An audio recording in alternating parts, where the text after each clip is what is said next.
If you were the owner of a fast food restaurant that sold milkshakes, and your milkshakes weren't selling well, how would you go about improving your milkshakes? Would you buy higher quality ingredients? Would you survey customers to see what flavors they would like to see on the menu? Or would you focus on one popular flavor, say chocolate, and make the chocolate shake richer and more decadent? Any one of these innovations might increase sales, but you can't be sure. The success of each innovation relies heavily on luck. It's like throwing out a bunch of seeds and hoping that one of them takes root and grows into something people want to buy. Author of the book Competing Against Luck, Clayton Christensen, says great companies take this hopeful approach to innovation far too often. They waste millions of dollars and often go out of business because they don't know how to innovate.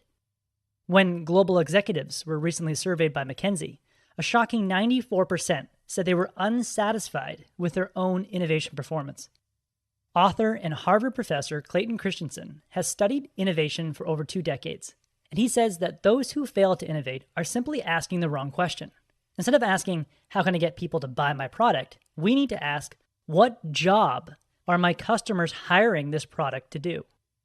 In his book, Competing Against Luck, Clayton Christensen says when we buy a product, we essentially hire something to get a job done.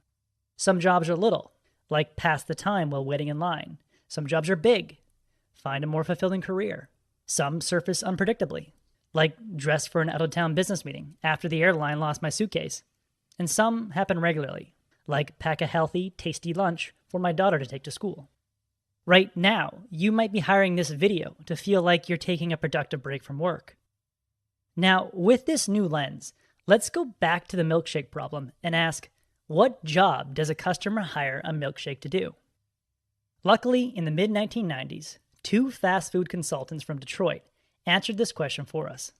They stood inside a fast food restaurant for 18 hours and observed people buying milkshakes and stopped people to ask them, what are you hiring this milkshake for?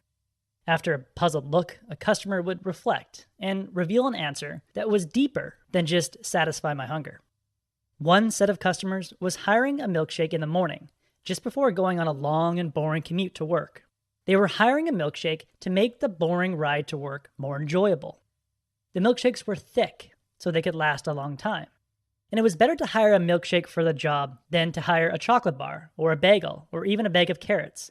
The chocolate bar was too quick, the bagel was too messy, and the carrots were just as boring as the commute.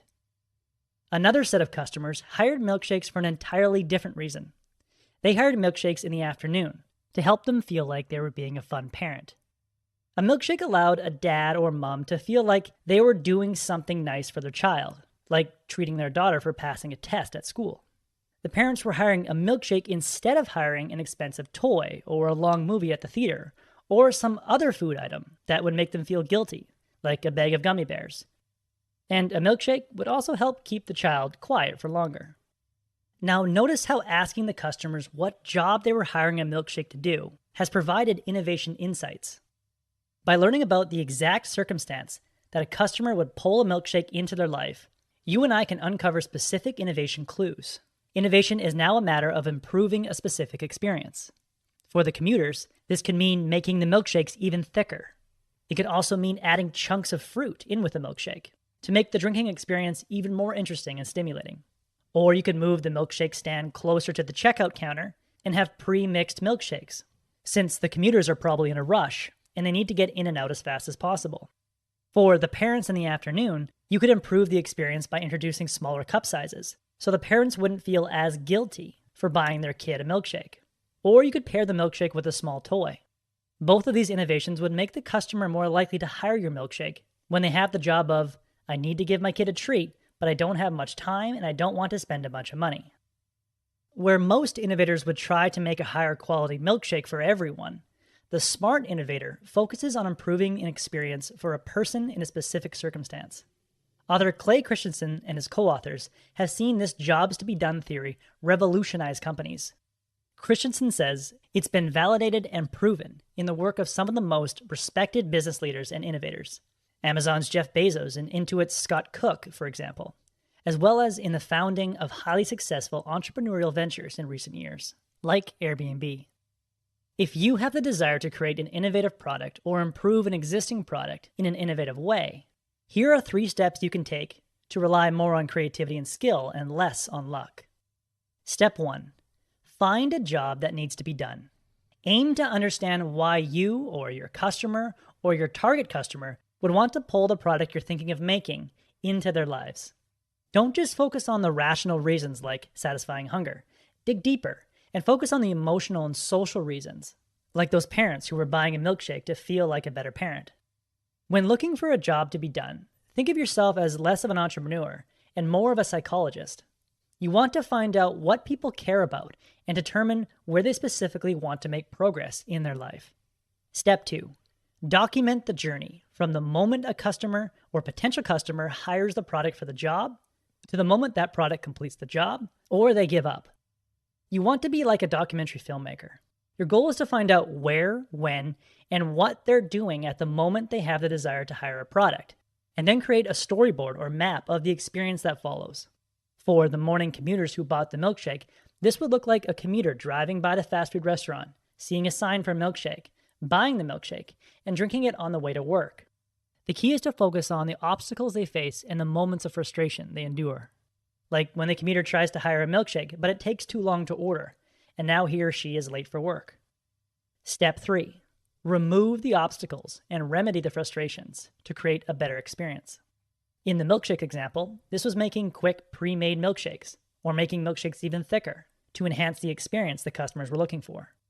The new experience that you create must be at least twice as good as their current experience. Why? Well, because most of us get anxious when hiring something new. New is often scary. Behavioral economists Daniel Kahneman and Amos Tversky have done several studies to show that loss aversion, the tendency to avoid loss and maintain the status quo, is psychologically twice as powerful as a prospect of gaining something. Now, executing these 3 steps won't be easy, but it's far easier than the alternative. Trying several innovations, relying on luck, and wasting a whole bunch of time and money along the way. You don't need a bunch of luck to be innovative. You need the right mindset, a disciplined focus on improving a specific experience for someone, and the skills to bring that experience to life. That was the core message that I gathered from Competing Against Luck by Clayton Christensen. It's an excellent, thought-provoking book for any aspiring business leader. I highly recommend it. If you would like a 1-page PDF summary of insights that I gathered from this book, just click the link below and I'd be happy to email it to you.